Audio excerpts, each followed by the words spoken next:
Mes chers amis, mes compagnons de voyage sur ce chemin souvent mystérieux que nous appelons la vie, bonsoir ou bonjour, selon l'instant où cette voix vous rejoint. Je suis profondément heureux de vous accueillir dans cet espace de paix, de réflexion et de transformation. Aujourd'hui, nous allons entreprendre un voyage extraordinaire, un voyage au cœur de ce que l'âme humaine recherche le plus, une présence maternelle, un guide infaillible, une protection enveloppante et une force indomptable.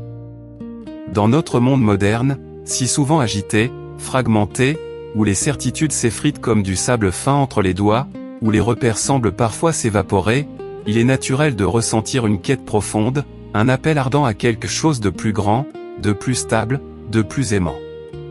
Nous cherchons tous, au fond de nous, ce doux réconfort, cette main tendue qui ne nous lâche jamais, cette lumière qui éclaire nos pas même dans la nuit la plus dense. Et c'est précisément vers cette source d'amour inconditionnel et de guidance éternelle que je vous invite à tourner votre regard et votre cœur aujourd'hui. Nous allons parler d'une figure emblématique, d'une mère universelle, d'une étoile du matin qui a traversé les âges et continue d'inspirer des millions d'âmes à travers le monde, la Vierge Marie, et plus spécifiquement, la Vierge du Carmel. Son nom résonne comme une mélodie apaisante, une promesse de sérénité et d'espérance. Et ce n'est pas un hasard si tant de cœurs se tournent vers elle, car elle incarne des archétypes fondamentaux qui répondent à nos besoins les plus primordiaux, des besoins que la neuroscience moderne commence à peine à effleurer et que la psychologie comportementale observe avec fascination. Permettez-moi de vous expliquer pourquoi cette figure, cette mère spirituelle, est si puissante et si pertinente pour chacun de nous, quels que soient nos parcours, nos croyances ou nos doutes. Car au-delà des dogmes et des traditions, il existe une vérité universelle qui nous unit, le besoin d'amour, le besoin de sécurité, le besoin de sens. Et la Vierge du Carmel, dans sa simplicité et sa grandeur, offre une réponse à chacun de ces besoins fondamentaux. Commençons par le rôle de mère. Pensez un instant à la signification profonde de la maternité. Une mère, c'est la source de vie, le premier refuge, le port sur où l'on dépose ses peines et ses joies sans crainte d'être jugé. C'est celle qui protège instinctivement son enfant, qui le nourrit, qui l'élève, qui lui apprend à marcher, à parler, à aimer. C'est l'incarnation de l'amour inconditionnel, de la tendresse infinie, de la patience inébranlable. Et même si nous avons eu des expériences maternelles complexes ou imparfaites dans notre vie terrestre, l'archétype de la mère parfaite, aimante et protectrice, demeure gravé dans notre subconscient, un idéal vers lequel notre cœur aspire. La Vierge Marie, pour des millions de personnes, incarne cette maternité divine et universelle. Elle est la mère qui accueille toutes les peines, toutes les larmes, toutes les questions, tous les égarements. Elle est celle dont le cœur déborde de compassion pour chacun de ses enfants, sans exception. Dans le Carmel, cette dimension maternelle prend une profondeur particulière. Le Carmel est un jardin, un lieu de contemplation et de silence, où l'âme cherche à s'unir à Dieu. Et qui mieux qu'une mère peut nous accompagner dans ce jardin intérieur, nous aider à désherber nos peurs, à cultiver nos vertus, à faire fleurir notre âme? Elle est la mère qui nous montre le chemin vers l'intériorité, vers cette source de paix qui réside en nous. Cette connexion à une figure maternelle bienveillante a des effets profonds sur notre psyché. La neuroscience nous révèle que le sentiment de sécurité et d'attachement, particulièrement fort dans la petite enfance avec la mère, est crucial pour le développement d'un cerveau équilibré et résilient. Quand nous nous connectons à une mère spirituelle comme Marie, nous activons des circuits neuronaux liés au réconfort, à la confiance, à la réduction du stress. C'est une ancre émotionnelle puissante qui nous aide à naviguer les tempêtes de l'existence. Le simple fait de diriger nos pensées vers une entité aimante et protectrice peut réduire le cortisol, l'hormone du stress, et augmenter la production d'ocytocine, l'hormone du lien et de la confiance. C'est un baume pour l'âme et pour le corps. Pensez à ces moments où vous vous êtes senti perdu, découragé, seul. Le désir d'être enveloppé, réconforté, entendu est alors impérieux. Marie, en tant que mère, nous offre cet enveloppement. Elle est là, silencieuse mais présente, avec un amour qui ne faiblit jamais. Elle ne juge pas nos erreurs, elle ne condamne pas nos doutes. Elle nous accueille tels que nous sommes, avec toutes nos fragilités, toutes nos imperfections. C'est cette acceptation totale, cette bienveillance inconditionnelle, qui nous permet de nous reposer, de respirer, et de retrouver notre équilibre intérieur. Son amour maternel est un havre de paix où l'âme fatiguée peut enfin se reposer et se ressourcer. Mais Marie n'est pas seulement une mère aimante. Elle est aussi notre guide. Dans un monde où les voies sont multiples et souvent contradictoires, où les boussoles intérieures peuvent vaciller, nous avons un besoin criant de guidance. Nous cherchons des balises, des phares pour nous orienter. La Vierge du Carmel est précisément cela, une étoile qui nous montre le chemin. Le Carmel, en tant qu'ordre contemplatif, est dédié à la prière et à l'union avec Dieu. Marie, en tant que première contemplative, nous enseigne cette voie d'intériorité. Elle nous guide non pas avec des instructions compliquées, mais par son exemple, par sa sagesse silencieuse, par sa présence discrète mais constante. Imaginez-vous marchant sur un sentier inconnu, parsemé d'obstacles et d'incertitudes. Avoir un guide expérimenté, une personne qui connaît le chemin, qui a déjà traversé les difficultés, est un immense réconfort. Marie est ce guide. Elle a vécu une vie humaine, avec ses joies et ses peines, ses défis et ses bénédictions. Elle a connu la souffrance, l'incertitude, la joie immense. Elle comprend nos épreuves parce qu'elle les a traversées elle-même. Elle ne nous demande pas d'aller là où elle n'est pas déjà allée. Elle nous précède, nous éclaire, nous montre la voie de la confiance, de l'abandon à la volonté divine, de la persévérance dans la prière et dans l'amour. Sa guidance est souvent subtile, un murmure dans le cœur, une intuition forte, une paix qui s'installe après une décision difficile. Elle nous aide à écouter notre propre voix intérieure, à discerner ce qui est juste, ce qui est bon, ce qui nous rapproche de notre véritable essence. En psychologie, on parle de la nécessité de modèles positifs, de figures inspirantes. Marie est un modèle par excellence de foi, d'humilité, de service, de courage. En nous connectant à elle, nous intériorisons ses qualités, nous nous donnons la permission de les cultiver en nous-mêmes. C'est une forme d'apprentissage par l'observation et l'imitation, mais à un niveau spirituel et émotionnel très profond. Cette guidance n'est pas une prise de contrôle. Elle est un accompagnement doux et respectueux de notre liberté. Marie ne nous impose rien. Elle nous invite. Elle nous tend la main. Elle nous murmure des encouragements. Elle nous rappelle que nous ne sommes jamais seuls sur le chemin, même si nous avons l'impression d'être abandonnés de tous. Sa présence guide nos pas vers la lumière, vers la vérité, vers l'amour qui guérit tout et transforme tout. Elle nous aide à lever les yeux vers le ciel lorsque nos regards sont trop fixés sur la terre, sur nos soucis immédiats, sur nos peurs qui nous retiennent prisonniers. Parlons maintenant de la protection. Ah, ce mot résonne si fort en nous, n'est-ce pas? Dans un monde où les menaces semblent omniprésentes, qu'elles soient réelles ou perçues, où l'avenir est incertain, où les vulnérabilités sont exposées, le besoin de protection est un instinct fondamental.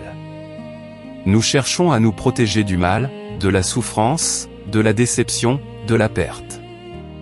Et nous réalisons rapidement que nos propres forces sont souvent insuffisantes pour nous prémunir de tout. La Vierge du Carmel est souvent représentée avec le scapulaire, un symbole de sa protection et de son alliance avec ses dévots. Ce n'est pas une amulette magique, mais un signe extérieur d'une réalité intérieure, l'engagement à vivre selon les vertus du Carmel et la confiance en la protection maternelle de Marie. Cette protection n'est pas une garantie que nous ne rencontrerons jamais de difficultés. La vie est pleine d'épreuves. Mais c'est la promesse d'être soutenu à travers ces épreuves, d'avoir un bouclier invisible qui nous enveloppe, une forteresse spirituelle où nous pouvons nous réfugier lorsque le monde extérieur s'écroule autour de nous. La psychologie positive nous enseigne l'importance de construire des ressources internes et externes pour faire face au stress et à l'adversité. La foi en une protection divine est une ressource interne colossale. Elle nous permet de développer ce que l'on appelle la résilience psychologique. Savoir que l'on est aimé, que l'on est protégé, même si les choses ne se passent pas comme prévu, nous donne une force incroyable pour rebondir, pour persévérer, pour ne pas sombrer dans le désespoir. C'est la conviction profonde que, quelles que soient les circonstances, nous ne sommes pas seuls et que nous avons une aide puissante à nos côtés. cette protection de Marie se manifeste de mille manières. Parfois, c'est une porte qui s'ouvre inopinément, une aide inattendue qui arrive au bon moment, une intuition qui nous évite un danger. Parfois, c'est une paix inexplicable qui nous envahit au milieu de la tourmente, un calme intérieur qui nous permet de prendre du recul, de ne pas réagir de manière impulsive, de trouver la bonne solution. C'est la conviction que même si nous trébuchons, nous ne tombons jamais complètement, car une main invisible nous retient toujours. Elle nous protège des flèches du désespoir, des pièges de la tentation, des murmures du doute qui voudraient nous faire croire que nous sommes indignes ou abandonnés. Et enfin, parlons de la force. Ah, la force!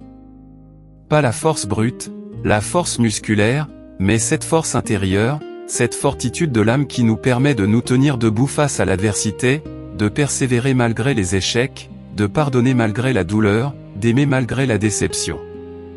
Nous aspirons tous à cette force, à cette résilience qui nous rend inébranlables.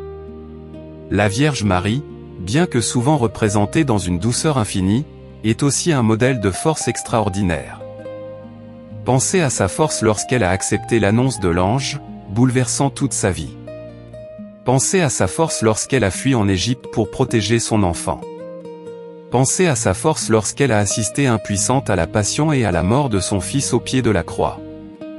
Une force qui n'est pas de l'agressivité, mais de l'endurance, de la foi, de l'amour inconditionnel. C'est la force de l'âme qui ne se brise pas, même face à la plus grande des douleurs. Quand nous nous tournons vers elle, nous puisons à cette source de force. Elle ne nous donne pas une force qui nous rendrait invincibles au mal, mais une force qui nous permet d'y faire face avec courage, avec foi et avec amour. Elle nous donne la force de porter nos propres croix, de transformer nos souffrances en offrandes, de trouver un sens même dans l'adversité la plus sombre. Cette force n'est pas la nôtre seule, c'est une force qui nous est donnée, une grâce qui nous soutient. En psychologie, on parle du concept d'auto-efficacité, c'est-à-dire la conviction que nous avons la capacité d'atteindre nos objectifs et de surmonter les obstacles. La foi en une puissance supérieure, en une mère spirituelle qui nous soutient, renforce considérablement cette auto-efficacité. Nous ne nous sentons plus seuls face aux défis. Nous nous sentons épaulés, soutenus, capables. Cela libère en nous des ressources insoupçonnées, cela débloque des potentiels que nous ignorions posséder. C'est le pouvoir de la croyance qui se manifeste, non pas comme une illusion, mais comme une réalité transformatrice qui modifie notre perception de nous-mêmes et du monde. Cette force nous permet de pardonner, de lâcher prise sur ce qui nous retient, de nous libérer des chaînes du ressentiment et de l'amertume. Elle nous donne le courage de prendre des risques, de sortir de notre zone de confort, d'oser être qui nous sommes vraiment. Elle nous aide à persévérer dans nos efforts, que ce soit pour une relation, un projet, une quête spirituelle. Elle est le carburant de notre résilience, le moteur de notre espérance. Imaginez un instant un enfant qui apprend à marcher. Il tombe, il se relève, il tombe encore. Mais il y a toujours la main de sa mère pour le relever, le rassurer, l'encourager. Marie est cette mère. Elle nous donne la force de nous relever après chaque chute, de continuer à avancer même quand le chemin semble insurmontable. Sa présence est un rappel constant que nous sommes aimés, que nous sommes dignes, que nous sommes capables de bien plus que nous ne l'imaginons. Ces 4 piliers mère, guide, protection et force ne sont pas de simples concepts théologiques. Ce sont des vérités psychologiques et spirituelles qui répondent à des besoins humains universels. En nous connectant à la Vierge du Carmel, nous ne faisons pas qu'observer une figure historique ou religieuse. Nous nous engageons dans une relation transformatrice, une relation qui nourrit notre âme, qui éclaire notre esprit et qui fortifie notre cœur. C'est une démarche active, une ouverture de soi à une source d'amour et de puissance qui nous dépasse, mais qui, paradoxalement, nous révèle à nous-mêmes. Maintenant, vous pourriez vous demander, comment concrètement cette connexion peut-elle opérer dans ma vie? Comment puis-je intégrer cette sagesse, cette présence, dans mon quotidien souvent tumultueux? La réponse est simple, par la prière, par la contemplation, par un acte d'ouverture du cœur. La prière n'est pas une simple récitation de mots. C'est une conversation, une respiration de l'âme, un moment privilégié où nous déposons nos fardeaux, où nous exprimons nos gratitudes, où nous demandons de l'aide, du réconfort, de la guidance. Quand vous priez la Vierge du Carmel, vous n'êtes pas en train de parler à une entité lointaine et indifférente. Vous vous adressez à une mère, à une amie, à une présence aimante qui vous écoute avec une compassion infinie. Visualisez-la, si vous le souhaitez, comme une lumière douce et enveloppante, comme une présence chaleureuse à vos côtés. Imaginez son regard bienveillant posé sur vous, son sourire encourageant. Ce simple acte de visualisation peut activer dans votre cerveau des zones associées à la sécurité et au bien-être, renforçant les effets positifs de la prière. La contemplation, quant à elle, est un art du silence, un art d'être présent. C'est se retirer un instant du bruit du monde pour se reconnecter à son essence, pour écouter la voix douce et subtile qui résonne au fond de notre être. Dans la tradition carmélitaine, la contemplation est le chemin par excellence vers l'union avec Dieu. Marie, en tant que mère du Carmel, nous y invite. Elle nous aide à calmer le tumulte de nos pensées, à apaiser l'agitation de notre esprit, pour que nous puissions entendre ce qui est essentiel. C'est dans ce silence que la guidance se révèle, que la protection se fait sentir, que la force se manifeste. C'est en nous arrêtant que nous avançons le plus profondément. Cette approche, qui combine la dévotion spirituelle et les principes de la psychologie, n'est pas nouvelle.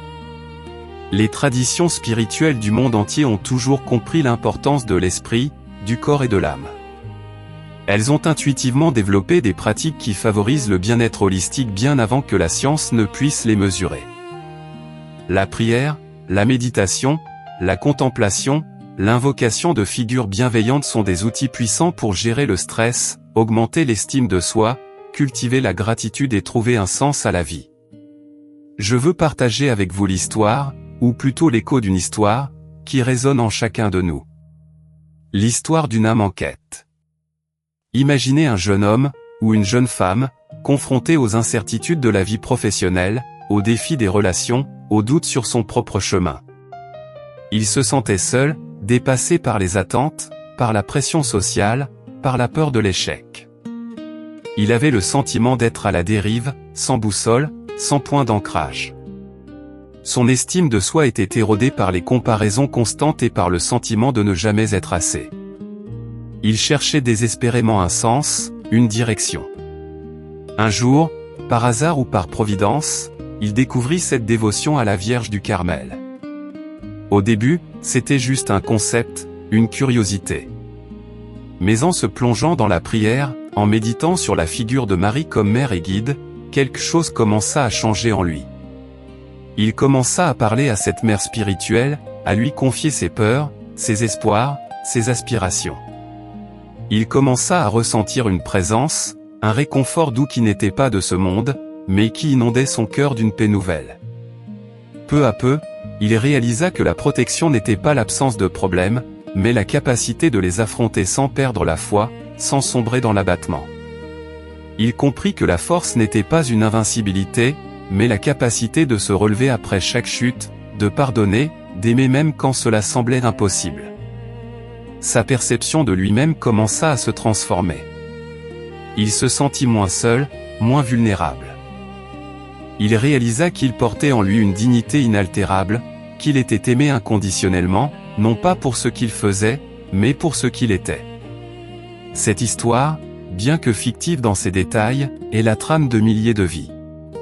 C'est l'histoire de la transformation personnelle par la foi, par l'ouverture à une puissance supérieure, par la connexion à un archétype maternel universel. C'est le chemin de l'espérance retrouvée, de l'estime de soi restaurée, de la découverte de sa véritable force intérieure. Mes amis, la vie est un voyage. Un voyage souvent magnifique, parfois ardu. Il y aura des montagnes à gravir, des vallées à traverser, des tempêtes à affronter. Mais vous n'êtes pas seul sur ce chemin. Vous avez une mère qui vous aime au-delà de toute mesure, un guide qui éclaire vos pas, une protection qui vous enveloppe, et une force qui vous rend inébranlable. La Vierge du Carmel vous invite à vous reposer sous son manteau, à puiser à la source de sa sagesse, à recevoir la grâce de sa présence. Je vous invite, dès maintenant, à prendre un moment de silence. Fermez les yeux, si vous le pouvez. Laissez votre corps se détendre, votre esprit s'apaiser. Respirez profondément. Sentez l'air remplir vos poumons, puis relâchez toutes les tensions, toutes les préoccupations. Maintenant, imaginez la Vierge Marie, la Mère du Carmel, devant vous. Elle vous regarde avec un amour infini, un amour qui traverse le temps et l'espace, un amour qui connaît vos peurs les plus secrètes et vos désirs les plus profonds. Elle ne vous juge pas. Elle vous accepte totalement, inconditionnellement. Sentez cette acceptation vous envelopper, vous réchauffer, vous donner la permission d'être exactement qui vous êtes en ce moment. Déposez à ses pieds tout ce qui pèse sur votre cœur. Vos inquiétudes, vos frustrations, vos peines, vos doutes. Offrez-lui tout cela. Sentez le poids s'alléger, les tensions se dissoudre. Elle prend tout, elle transforme tout. Maintenant, demandez-lui sa guidance. Demandez-lui d'éclairer votre chemin, de vous montrer la voie juste, de vous aider à prendre les bonnes décisions. Écoutez le murmure doux de son inspiration, l'intuition qui naît en vous.